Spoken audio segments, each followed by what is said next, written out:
All right, let's just get right into it. If you've ever found yourself typing, "What's the best crypto to buy right now?" into Google, you're asking a question the market loves to answer, and it usually does so in the most expensive way possible for you. So today we're going to pull back the curtain and figure out why. You hear this a lot, and it's meant to be comforting, right? You're not late to crypto. It sounds great. But hang on, because that's only the first half of the thought. And boom, there's the other shoe. You're not late, you're just early for the next big mistake everyone's about to make. See, the real game here isn't about just being in the market. It's about understanding these cycles of error that trap so many people and making sure you're not one of them. This right here, this is the whole thing. So many people get burned because they think a rising price means a project is good, that it's getting an A on its report card. It's not. Price is just a mood ring for the market. It's hope, it's fear, it's greed, all splashed onto a chart for everyone to see. So where does that leave us right now? Well, we're not in an obvious crash, and we're definitely not in a full-blown mania. We're in something trickier, something way more deceptive. It's a transition phase, and this is the kind of quiet, uncertain moment where the big players are getting positioned while everyone else is looking somewhere else. To really get this, you have to follow the money. Seriously. The crypto market doesn't just go up because some new tech comes out. It moves because big money, capital, starts to systematically change how it feels about risk. And that capital, it doesn't just YOLO in. It moves in a really disciplined way, kind of like someone getting into a cold pool. First, it just hides in the safest things. Then, it dips a toe in to test the waters. Once it's comfortable, it commits and gets in. And only at the very, very end does it start splashing around and speculating like crazy. The problem? Most people jump in only at that last, wildest, most dangerous stage. And this just lays out the mindset perfectly. Look at the difference. Early, serious money is playing a game of survival. It's asking what probably won't die. That's why it goes to Bitcoin for predictability. Then Ethereum, because it's essential. Late money, on the other hand, is asking a totally different question. It's buying a lottery ticket. Now, we followed the money. Let's look at the game board itself. Because you have to understand, this is not a neutral playing field. It's a system built on incentives. And if you don't know who's incentivized to do what, well, you're not the customer, you're the product. Just think it through. Exchanges make money when you trade a lot, not when you hold for the long term. Influencers need your clicks and engagement, so they have to keep pushing the new shiny thing. The algorithms that feed you content, they're designed to show you what's novel and exciting. The whole system is engineered to create volatility and then sell that volatility to you as opportunity. But let's be clear, for most people, that's just a fancy word for risk. And here's a really critical idea to grasp. We talk about the crypto market, but that's not really accurate. It's more like a stack of different layers.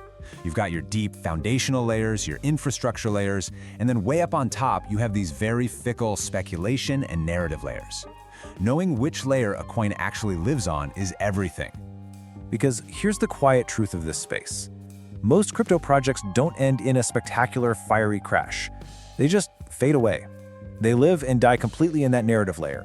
People stop talking about them, the story gets old, the capital silently moves on, and they just sort of vanish. No bang, just a whimper.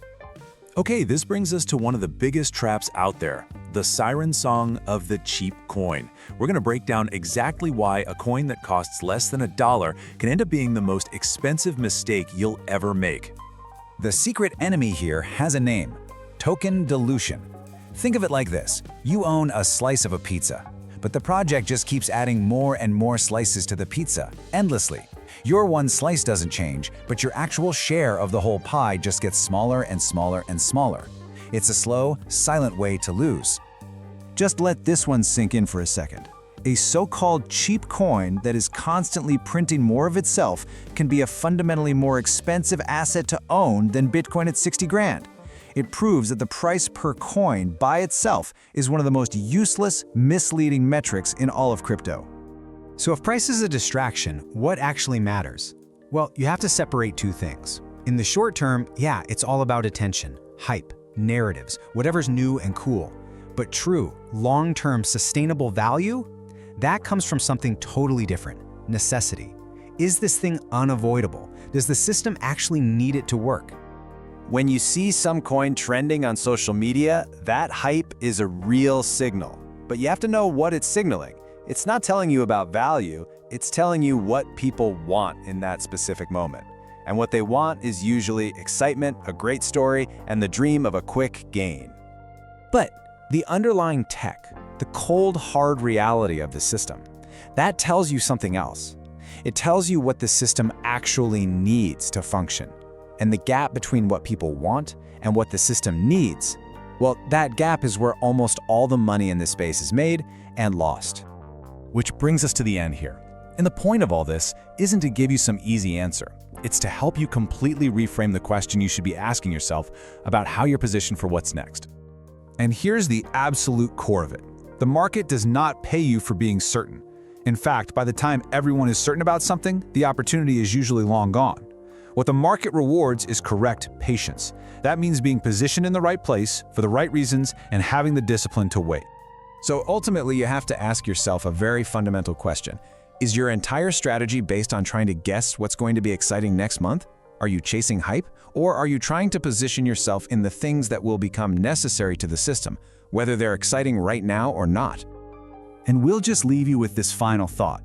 Because years from now, when this cycle is in the rearview mirror, the exact price you paid for something is going to feel like a tiny detail. The thing you'll actually remember, the thing that will stick with you, is whether you truly understood the game you were playing or if you just completely misunderstood the opportunity right in front of you.